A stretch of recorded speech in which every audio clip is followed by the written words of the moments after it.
Hey everybody, welcome to the New Market Alliance Church podcast, where you're invited to not just attend church or watch church or, in this case, listen to church, but actually go and be the church. For everything you need to know about our community, be sure to go to newmarketalliance.ca and maybe even drop us a line to let us know you're listening. We read everything you send and we'll be sure to get back to you. Our worship service happens every Sunday at 10 a.m. in person or streaming online. We want you to know you absolutely matter to God, and you absolutely matter to us. Everyone is welcome and wanted. Now, let's join today's teaching. Before I even introduce myself, for those of you who don't know me, I want to begin with two quotes. Maya Angelou, social activist and poet, once said, "Do the best you can until you know better, and when you know better, do better." I make the assumption that we want to hopefully do better in this conversation of mental health. Number two, his name's Alvin Tollefson. He's actually a futurist, and he says this: "The illiterate of the 21st century will not be those who can't read and write, but those who cannot learn, unlearn, and relearn." And I believe we need an incredible unlearning around this conversation of mental health. I've been crisscrossing North America for 27 years, and the narrative that I hear every time I speak is the church has hurt me more than it's helped me. We're to be the hope of the world, and currently we're not. Now, this is not an unfixable conversation, but it means bringing conversations to light, having some discourse, and hopefully moving sometimes in different directions. I was a teacher for the first 10 years of my speaking career. I taught at that time it was the Scarborough Board. Now it's been merged with the Toronto District.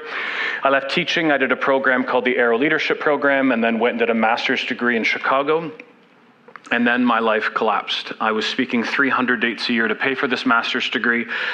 And after having some weirdness on stage, meaning almost collapsing, I collapsed in a McDonald's parking lot, didn't leave my house for 5 months, didn't work for an entire year, and my own journey with anxiety and panic and depression began. There's irony in that I've been a speaker on this, and it's also my journey. I've been speaking again since those years. That was 12 years ago. I now sit. Someone said recently, "Oh, you're the sitting speaker," and I'm like, I don't know if I should put that on a card, but I know we're not Catholic, but Pope Francis once said, "Recovery is making a life despite limitations." And I've learned if I have to come and stand, I can't come. But if I put in my rider, "Can I get a chair?" For whatever reason, my body's calm enough in these moments that I can speak. And I speak on parenting, and I have a new talk on marriage, and I speak on men and addictions and sex and pornography and dating. But this is one of my favorite conversations I have today. I'm married with 2 kids. My wife's name is Dawn. My wife actually works like a block away. She's the old CCAC. She's a home care nurse in management, and so this is actually where her office is. My daughter Zoe just graduated this past May from McMaster with a 4-year degree in philosophy. She flies home on Thursday from Banff. She's been working at the Banff Fairmont Springs Hotel for her second summer, which is the most beautiful place on earth. And she wants to be a lawyer. My son Ben is currently just finished his last day at Camp Minneoe. He's been junior camp director all summer and comes home in 8 hours. And so I am looking forward to this evening. But our family favorite member is none of us. It's actually Phoebe. Phoebe is our English bulldog, who's the best part of all of our days. So this is a quick conversation today. I realize that, but I want you to think of it from 3 perspectives. You, from the people we love, and I hope we can begin a conversation on prevention. Not that all mental health and mental illness is preventable, but I do think that there are things that we do that kind of exacerbate some of our issues. So I suddenly find myself 12 years ago at home, and this image, every person who came in my house sat across from me on a chair, and like, if you've read the book of Job, like Job's friends, they would say to me like, "Hey, have you tried?" And then put a line, and you can add in whatever you want. People would say, "Have you tried Jesus?" And I would say, what do you mean by that? And they're like, "Jesus." And I'm like, "I know Jesus. What do you mean by have I tried Jesus?" Like, it's a chocolate bar and I haven't taken enough. But they would leave and I would weep and say, "Jesus, have I not tried you enough?" I call this whack-a-mole. Have you ever been to like a summer fair and the mole pops up and take like a 10-year-old boy who pounds it with all of their might back into the ground? This is how many of us are taking everything in us just to come to an environment, bring someone over, come to church. And I feel sometimes we just get whack-a-mole. Next person would come in and say, have you tried vitamin D? And I'm like, those are very different things. And then someone would say, have you tried running? And I'm like, well, I haven't left my house in 5 months. And I'm like, but have you tried running? And my wife said to me one day, if you ever speak again, what would you speak on? And I said, I'd love to have a conversation I'm a pragmatic person. How do we begin to move forward? For 27 years, I've said the goal of the ministry I run is helping people connect their ancient faith with their modern world. How do we do that? So here's our morning. I want to talk very quickly about mental health versus mental illness. I want to give us some first steps, talk about faith, practical application, and then we're done, and I really hope we're not done. The goal this morning is like a fire, like a catalyst. I want to spark something in you as families, friends, and as a church to continue this conversation much beyond a single conversation today. I'm going to promote books today. If you're a reader, I have every single book that I would think you should read on my Amazon shop page. At the very end of the talk, I'll give you my website. It's on my cards out back. But Stephen Grekvich once said, herein lies one of the most pervasive misunderstanding regarding mental illness. It's that God spares this kind of pain and suffering from those with deep and abiding faith. I am not unwell because I don't have a deep and abiding faith in Jesus. I am unwell. And I don't really know why. 54 doctors later, 15 diagnoses, I am still unwell. And God is still God, and I am still not. And I still journey this journey, but it's not because I don't love Jesus. Henry Cloud once said, if you're filled with the Spirit, you will always be happy, in no pain, or never have any struggles in life. And then he paused and said, well, that can't be farther from the truth. So mental health versus mental illness. We use these terms interchangeably, but they are different. So mental health is defined by the World Health Organization as this state of well-being, which we can basically do a lot of things in life. Now, normal stresses in life is really not what we're living today. We have multiple wars going on. Interest rates are high. There's lots of issues that are happening in life. But even when life is tough, we can still work at having good mental health. You each have mental health, just like you each have physical health. Now, mental illness, on the other hand, is this range of conditions that are diagnosed by certain people, doctors, psychologists, psychiatrists. I'm a psychotherapist. I went back to school a few years ago, and I'm now a therapist half-time. I'm loving kind of that balance, but I cannot diagnose. Our concern today is predominantly, but not just young people, diagnosing themselves because of a TikTok or a YouTube video. I'm at a talk and a young girl walks up, 15, 16, and she says, so I have bipolar. And I'm like, wow, sorry, this is big. I said, tell me a bit about your journey. And she said, well, I was on YouTube the other month. And I'm like, uh-oh. And she says, I saw a video that says if you're happy sometimes and sad others, you have bipolar. And I said, well, actually, that just means you're human. I mean, we're happy sometimes and sad others. It doesn't mean that. Could it? Maybe, but like, she's now living out this identity of someone with bipolar, and it's not even true. Now, anxiety and depression, I'm 53. We talked about it never in my generation growing up. Today, we talk about it too much. I acknowledge that. If all we ever say is, are you anxious? Are you anxious? Are you anxious? Are you anxious? At some point, you're like, maybe I'm anxious. If all you're doing is you're scanning your body all the time for what's hurting or feeling bad, you're going to find something. There's regular anxiety. If any of you had to come up this morning to do anything, the young man who came up with the broken arm, right? Like any of us who come to the front who are not used to this, your hands might shake. It's okay. It doesn't mean you have anxiety disorder. You have a bit of anxiety. First date, first job, any students heading off to college, university, the workplace, first day in high school, you name it. That's not clinical anxiety, but if you're at home this afternoon and you're watching a Blue Jays game and your heart starts to flutter, or there's just nothing happening and you're like, why do I feel this way? Maybe we need a conversation. And depression's no different. In a few months, the time change will happen and we'll live in the dark, right, for the rest of the winter, where we go to the work in the dark, we come home in the dark, and most of us feel blah. A bit of seasonal affective disorder. Does it mean you have clinical depression? No. Maybe you just feel blah. It's okay. Every day in life isn't the happiest thing in life. It's okay to just be what you are. But if you feel like there's a wet blanket on you and you never feel joy anymore, no joy in family, relationships, faith, and others, maybe we need another conversation. A church in Britain sent me this, and they put it together. And they said, even though some of us have high mental illness, me, I can also at that same moment work at having good high mental health. Meaning, even if you have poor physical health, you can work in that moment having good mental health. And it takes a second to think through that, but I really like it. The reasons we begin to journey with mental illness are vast and varied. Predisposition, traumatic events, war, PTSD, experiencing homelessness, the list goes on, burnout or breakdown, I think is me. Isolation or loneliness, 57% of all young people today believe they're extremely lonely. Men, if you're my age, men 40 through 60, have been the loneliest generation for decades and decades, and that's not stopping. Chronic unwellness, substance use, social media, and dopamine. Now, I will say that there is an increase right now in some of these conversations around dopamine and other things. So this is actually my talk on media, but the increase in anxiety and depression, and a lot of it we're attributing to phones.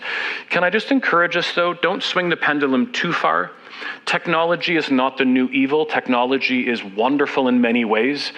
I used Waze to get here today. I used Waze yesterday as they closed the 401 because of an accident. And technology is also really good. How do we take the good and get rid of the bad? But smartphone use has been shown to negatively impact many things.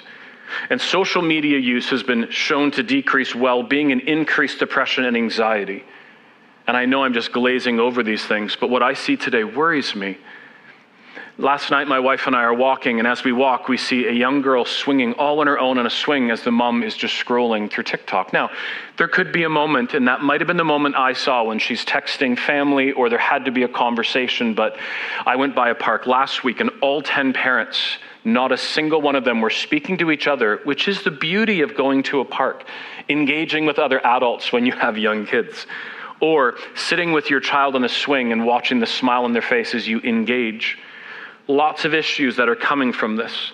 So I just say technology is part of the issue. The pressure we put on people today, bad diets, bad sleep, postpartum, which is a growing conversation but often not addressed, concussions and how you're parented. Parents, I have a talk called Parenting Navigating Everything. Our parenting shifted in the 1990s from preparing our kids for life to protecting them from life, which means often many of our kids are not prepared to live the world they're living in. And the shifts, and I'm not going to go through all of this, are incredible. Fear-based parenting has led to, in my mind, a shift in driver's license uptake. So in my day, almost all of us got it the day we turned 16. 96% within the first X amount of months. Today, the most recent research was December 23rd, it came out of 2020, this last year, 2023. We're at 42% of 18-year-olds. So this isn't a little statistic, right? This is a dramatic thing. And now, if I ask a young person, hey, do you have your license? And they say no, and I'm like, hey, how come? And they're like, well, we live in Newmarket. It's a big city, and we drive a van. I've heard that in cities of 1,000 people as I've traveled. But what I hear your parent.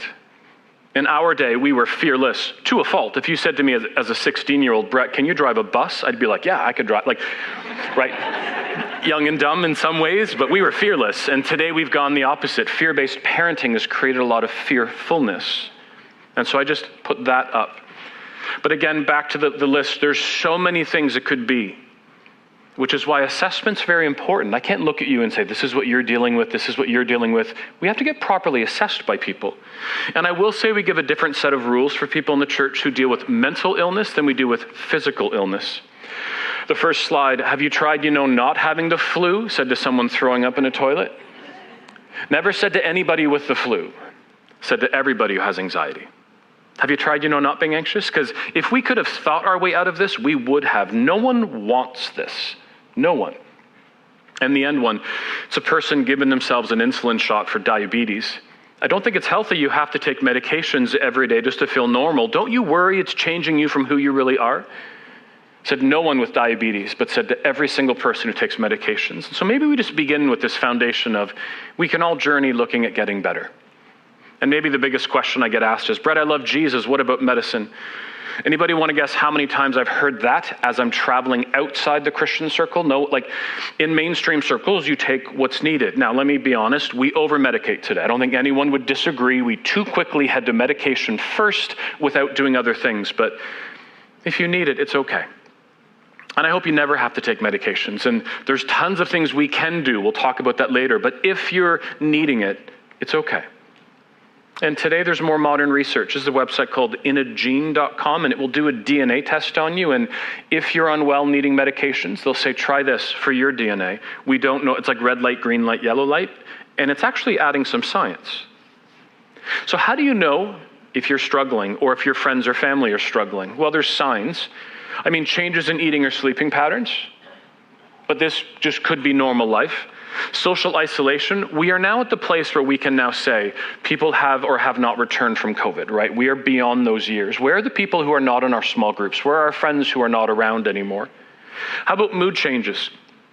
Could this be something? Sure. Could it just be daily life? Yes. Did anyone not feel one of these feelings this week? Right? A lot of this is just part of the human condition. Not able to function, now we're in trouble. But do we have rich, really good communication with each other? That's why I always say, ask people how they're doing twice. How you doing? Good, good. How's your weekend? Great, great. How are you really doing? Almost everyone, there's a shift and they go, you got 5 minutes? Family, health, work, other issues that might be going on. Apathy, a loss of desire to do things. Parents, you will see a bit of this as your kids go from grade 9, 10 into grade 11, 12. Most students drop out of my kids' dance, my son out of rep baseball. It's not an issue. My son wanted to go work at camp full time. My daughter wanted to be a lifeguard or different things, but we can't read into things that might not be there. A growth of this, and can I just say we need to address this as the church? I'm a therapist who works with half my clients are Christians and half not, and many are struggling with addictions and things, but the shame and the guilt of this disconnect between I love Jesus and I'm really struggling and I don't know what to do and I don't know who I can speak to because I'm embarrassed and other things.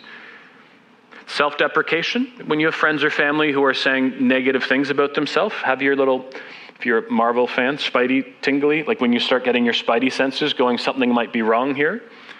Sudden drop in grades could mean something. Parents, if your students head off to university or college and get rocked by an exam, could just mean that study habits might need to change. Doesn't have to mean something. Here's the number one sign of mental health struggles. Nothing. Nothing. I struggle in here, and then in my body. There's an incredible mind-body connection. And for most of us, we smile. And for many of you, you smile back at me right now, you've never told a soul. But inside, you're dying.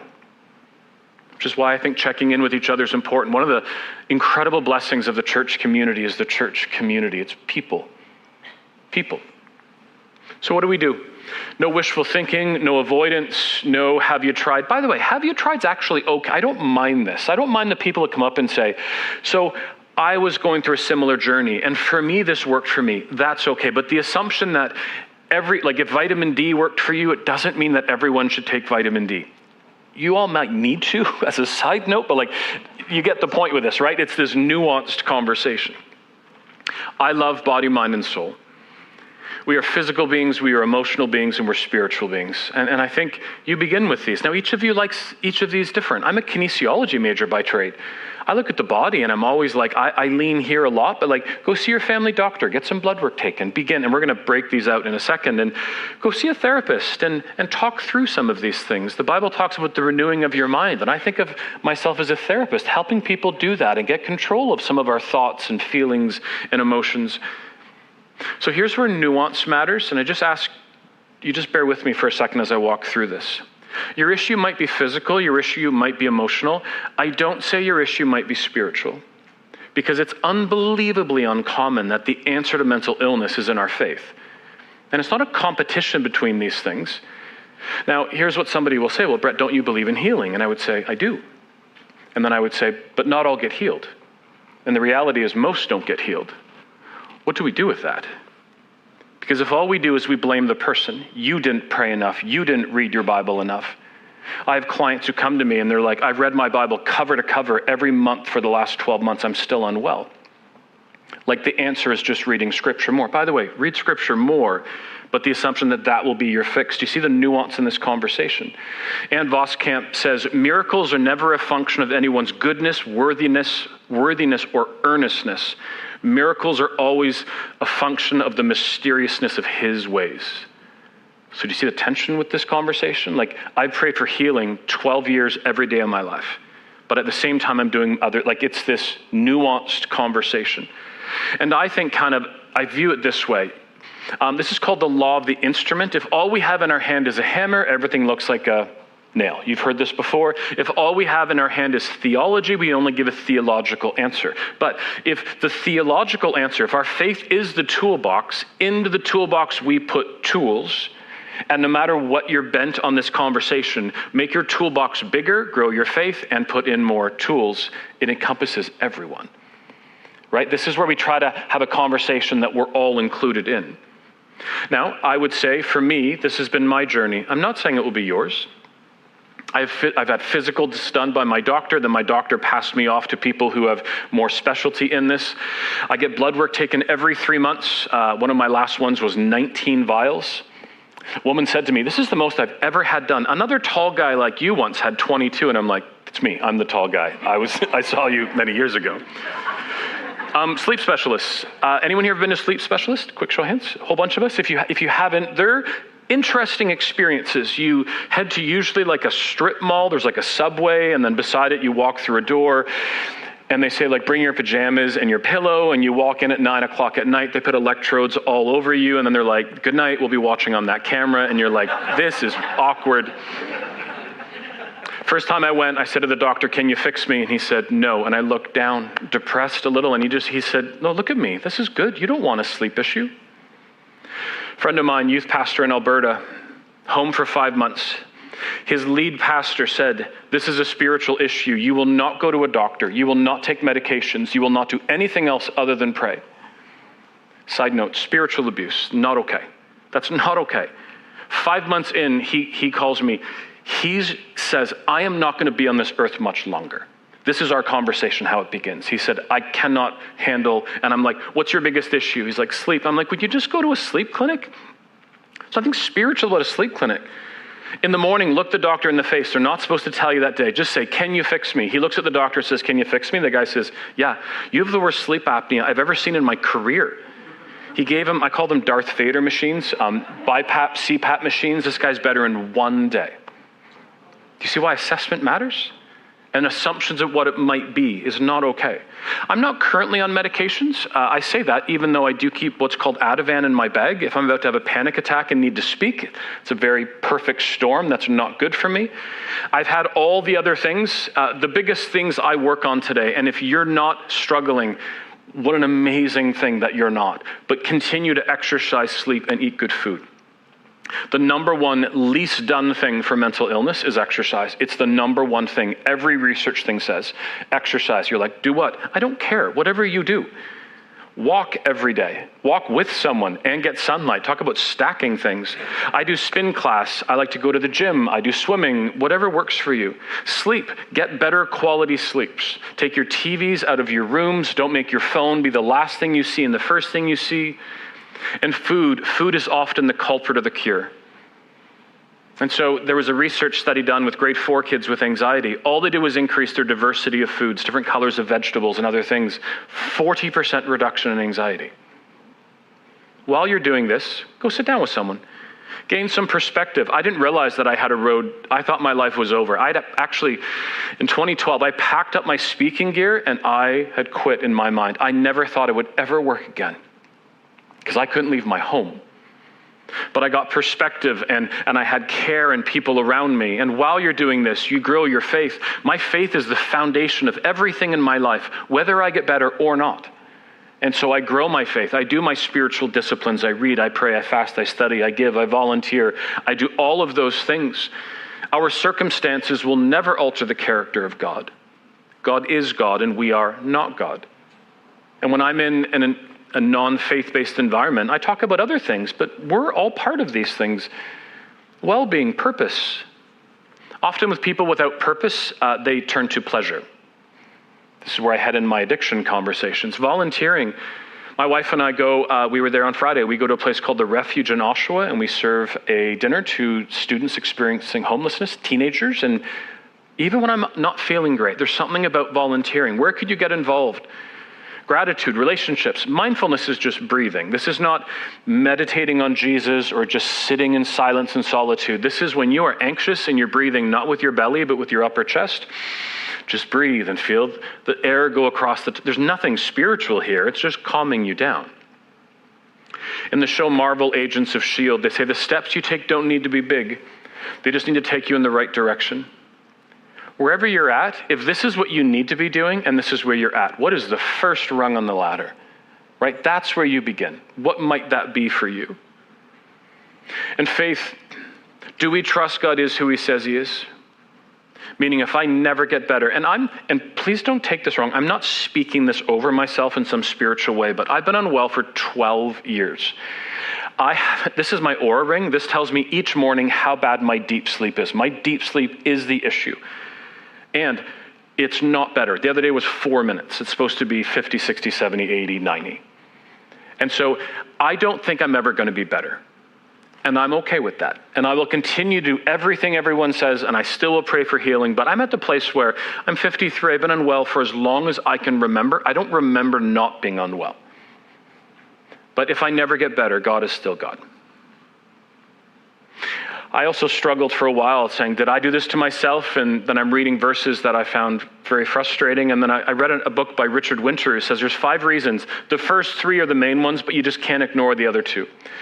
Number 1, we're caught up in a fallen world and we are deeply, deeply affected by it. Genesis 3 is at play. We live in the now, but the not yet. We are not in the place yet where we will not have no more tears and no more pain. We are in this world, and this is a broken world. If I just pointed at each of you and said, tell me your story, each of you would tell me things.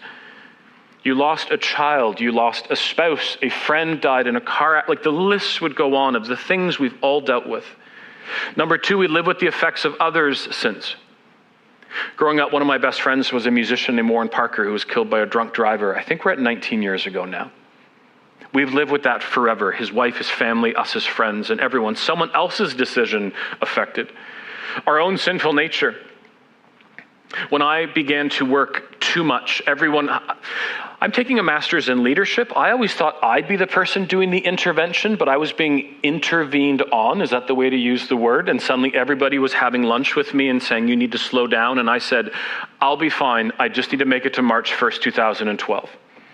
I made it, and then my life collapsed. And I wish I could go back and do life different. Now, there's a fallacy in my thinking because I believe this would have happened if I was still teaching, if I was leading a more sustainable life. There's probably a susceptibility in me. I still wish I could go back. Number 4, is there a spiritual realm? Ephesians 6:12 talks about this, but we either talk about it sometimes too much or too little. If you want to begin a conversation, and I'm not saying God's giving you these things, but I keep saying Neil Armstrong. Neil went to the moon. Neil Anderson wrote the book, The Bondage Breaker. Very different. And there are verses I don't like. And all he says in this book here is you just need to address them. But he says, God's not giving you cancer or anxiety for these things. You know, God tests his people or his prophets to know what's in their heart. It's good for me to be afflicted. In these moments, though, I can learn a lot about me and my faith, and I can grow and do other things. I love Thomas Merton's prayer of abandonment, which basically says, God, I have no idea what's going on, but I will trust you. And one of the Bibles that I've been reading for the last few years, some of you know the name Joni Eareckson Tada. This is her suffering Bible. And so it's an actual Bible, but in the midst of it are all kinds of conversations on suffering and pain. And sometimes it's just interesting to hear other people who journey. So what did I need? I needed people to listen, to sit with me. But what I often I found was whack-a-mole. So I'm going to give you a slide right now. All of us have done these. So here's always my struggle. How do I challenge you not to say something when you've said it? This is not a slide about shame and condemnation, but maybe we don't do these things anymore. Maybe we don't say everything happens for a reason. I actually believe everything happens for a reason is more Islam than it would be Christianity. This is actually what we call determinism. Determinism is if this, then that. Now, even if you believe everything happens for a reason, walk it through with an unwell person. You walk in and you go, everything happens for a reason, and what will they say? What reason? And you'll go, I have no idea. And then you leave. Is that person in this moment more well? The number of times I've cried at home when I was unwell going, God, what is the reason for this? Again, maybe not the thing that's the most helpful. Don't say, don't be anxious about anything. I also think we take words from Scripture, forgetting the context and the time. This is actually a word more about worry. It's not modern day clinical anxiety. I'm not doing them all. If you need any help, let me know. Don't say to someone, if you want to go for a burger or coffee, let me know. Say, I'd love to take you out for lunch this week. If you're up for it, what day might work? Or Amy Simpson in her book, Troubled Minds, says that mental illness is a non-casserole illness. Let that sink in just for a second. A number of years ago, I like to bike. I fell off my bike. I'm 6'6". I fell off a bike. I literally didn't even get my arm out. I broke basically everything. 9 bones, all the ribs. He just said all the ribs. You're not doing well. So I posted a few hours later, my awesome orange cast, and within minutes, people were like, can we bring you a meal? I can't leave my house with anxiety. Anybody want to guess how many people called and said, can we bring you meals? Right? We actually take mental illness and we take it out of things, and it's its own little thing. God won't give you more than you can handle. Can we just be honest? That's not in the Bible. God won't test you more than you can handle. This is different conversation. 2 Corinthians 1, 8 through 11, Paul and his companions, we were so utterly burdened beyond our strength that we despaired of life itself. Indeed, we felt we would receive the sentence of death. Paraphrase, we have way more than we can handle. And when we have way more than we can handle, which some of you have every day of your life, we lean back on our God. We lean back on our community. Is there sin in your life? I get this all the time still. And I'm like, yeah, tons. Then they don't know what to say, right? There's this awkward moment and then they don't know what to say. Somebody last summer said to me, well, at least you don't have terminal cancer. In my 12-year journey, I don't remember a moment that was a more kick in the gut. I've had friends die of cancer. And when they said, well, at least you don't have this, I'm like, if this is the realm of unwellness and there's people that bad, I am now that. I actually went home and I said to my wife, I thought I was doing much better. Again, someone probably trying to help, right? I don't think anyone who says any of these kinds of things is trying to do something wrong, but we just don't know sometimes. One of my favorite friends just sits at church sometimes and he sees me and he goes, I got 5 minutes, give me a health update. I loved that kind of stuff, right? Or who just says, what do you need? Here's what you can say. Say, how are you doing today? Say, I'm praying for you, but actually do it. It's become like we should do lunch. If we don't book lunch, we're not doing lunch. Say, I'm sorry you're going through this. Say something, say anything. It just means you're in front of them. You can just say, I don't know what to say right now. It means you're there, you're looking them in the face, and you're just part of it. Give them a hug. Maybe ask first if you don't have that relationship. Talk about something else. You're looking at shawarma going, shawarma's healing? Yes. Suicide is having so much pain that you want your pain to end. And in that, you end up taking your life, right? It's not that you want your life to end, you want your pain to end. I never crossed that line, but I lived on it. My wife, this was in high school, my wife is out, my kids are both in high school. I'm home alone, sitting on the family room floor at 11 o'clock in the morning. Alice in Wonderland, my mind's going down the rabbit hole. And I had a call from one of my board members. His wife says, hey, do you want? And she stops and says, I'm bringing you a shawarma. I'll be there in a while. My favorite food in the world, if people who know me, is a place called Pita Delights in Ajax. They're Christians from Nazareth. It's my favorite food in the world. A little while later, doorbell rang, passed me a little white bag through the door, and I sat back on the floor, and I took a bite. And I remember just going, there's something about food. I grew up Baptist, and I married a Pentecostal, which is not supposed to happen. And now we go to a church called Sanctus, which is associated gospel, which I think it might be the blending of those, but do you know what I miss most from my Baptist roots? Potluck Wednesdays. Community where you sat and talked. 2 Corinthians 1:3, who comforts us in all our troubles. Why? So that we can comfort those in any trouble with the comfort we ourselves receive from God. Through COVID, I put out a 20-video blog series, which I wish now could just be called Mental Health, because they're 1 minute long, and each of these are easily implementable things in our lives. Some thoughts and resources, and we're done. I love this idea of advocate. We need to advocate for each other. Sometimes we, as the unwell, need well people to support us. I was so unwell at times, my wife came with me to the doctor's office. Why? Because what they said, I would not remember. I was just trying to survive the moment being in the doctor's office. Sometimes I needed friends to just come and sit with me, not say anything, just be with me, but advocate for people. Dr. Dan Siegel, if you're a social media person, this is a guy you should follow. We need to help everyone understand that the clouds of their emotions can and will roll on by. For some of you, today's a bad day. It's okay. I'm sorry, but it's okay. Doesn't mean tomorrow will be the same. It might, but it doesn't. And if one door's not working, choose another. If one doctor's not working, choose another. If one therapist isn't working, choose another. If anything's not working, we end up choosing as opposed to making decisions to make changes. It was years ago, a musician in my day, a guy named Bruce Coburn. Some of you know this name. Bruce is leading worship in Southern California as a side note at a church. Bruce once sang, "To kick at the darkness till it bleeds daylight." This is the mental health battle. But this is not what I see.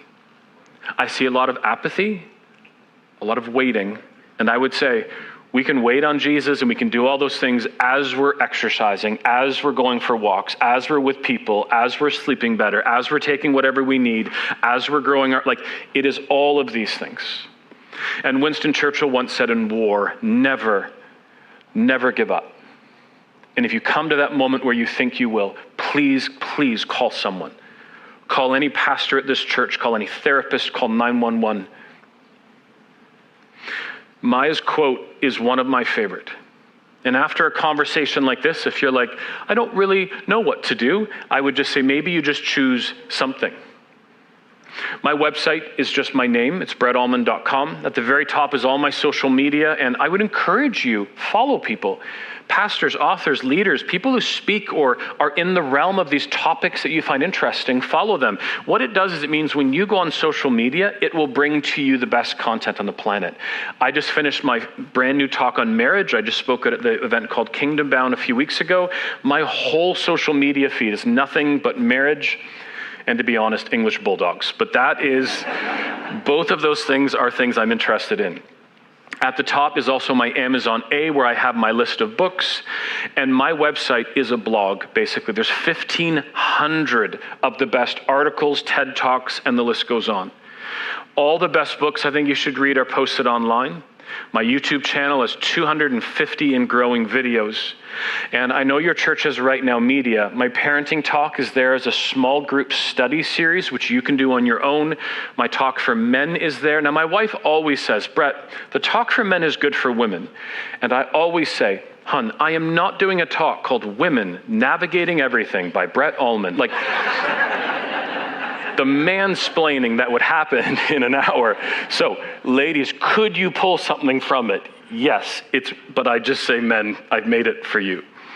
All my other talks are online on every topic. And if you want a few books, my Reset book is now just a digital download. It's 99 cents. If you want it for free, just email me. Actually, if you sign up for my email list, it comes to you for free. This is my burnout and breakdown put in book form. Somebody said once, I've never heard a Christian's perspective on a breakdown, so I wrote mine.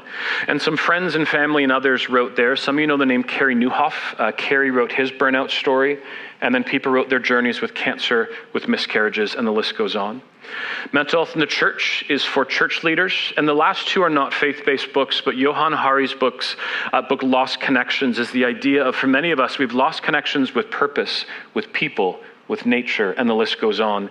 And the ripple effect, look at the byline, sleep better, move better, eat better, think better. And during COVID, I brought out a 3-year journey. Modern statistics say that people don't read anymore. The statistic is 57% of Canadians read 0 books last year. And so yes, I want you to read your scripture more, but if we're not reading, I want to put out a single book, which is actually all the topics that I think are important. First 7 chapters are parenting. The last 9, with the largest being mental health, are actually written to anyone middle school and above. They're mini books on every topic.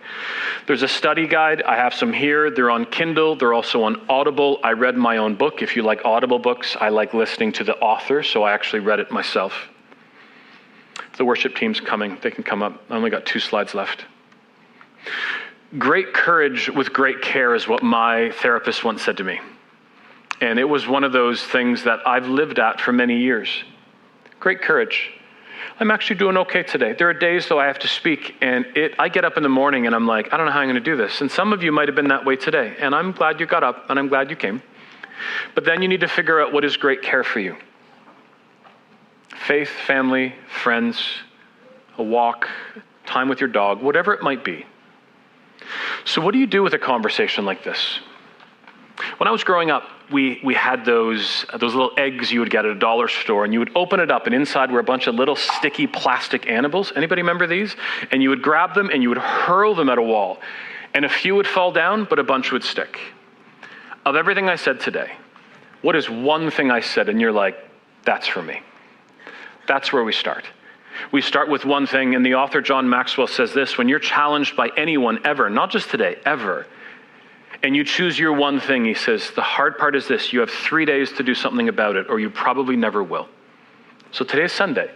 I'll give you to Wednesday night. If you haven't implemented the one conversation that you're thinking about today in your life, the statistical thing is you won't. The goal today is not just I speak and you talk and we listen and we go home. There's a book called The Power of Moments. Every time you get a learning moment, it's a moment. And the goal today is the conversation on mental health in you and your family and your loved ones and your church, and where we go from there. I'm going to go up back by my booth. If you want to chat, I will stay as long as anybody wants to. If you're ever looking for therapy, I do counseling out of Life Care Centers in Pickering and Bowmanville and virtual, and I answer all my own emails, so if you have a question, send one there. Thank you so much for the opportunity to look at this conversation today. Have a good day.